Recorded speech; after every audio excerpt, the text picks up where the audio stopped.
Bonjour Trixie, et merci pour votre question.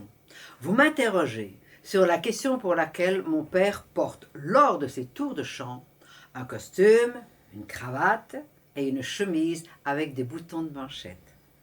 Il faut savoir que ma grand-mère Lisette, la mère de Jacques, est couturière, comme ses sœurs et sa mère. Jacques a été élevé dans le ronronnement des machines à coudre et les rouleaux de tissu. Dans plusieurs chansons, mon père va utiliser d'ailleurs des noms de tissus, comme entre autres les dentelles, ou dans Quand on a l'amour avec les manteaux de velours, ou encore le lit de satin blanc dans sa chanson Le cheval. La mère de Jacques, femme élégante, était très pointilleuse sur la tenue vestimentaire de son mari et de ses fils. Il était hors de question que la famille sorte habillée n'importe comment. Comme en témoignent d'ailleurs les photos de cette époque. Cette marque de respect vis-à-vis des autres est présente quand mon père pense à se présenter face au public.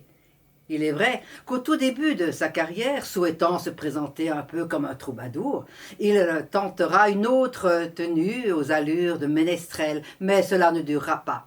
Très vite, il reviendra sur cette idée gravée en lui d'un sentiment de respect vis-à-vis du public et optera pour une tenue très classique. Ce costume était sa manière à lui de dire merci à toutes celles et à tous ceux qui avaient fait l'effort financier de venir l'écouter.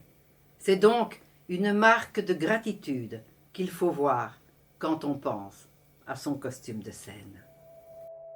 Je vous souhaite de tout effet. Je vous souhaite de dédieux. Le bonheur, c'est déjà vouloir. Comme en droit pénal, l'intention vaut la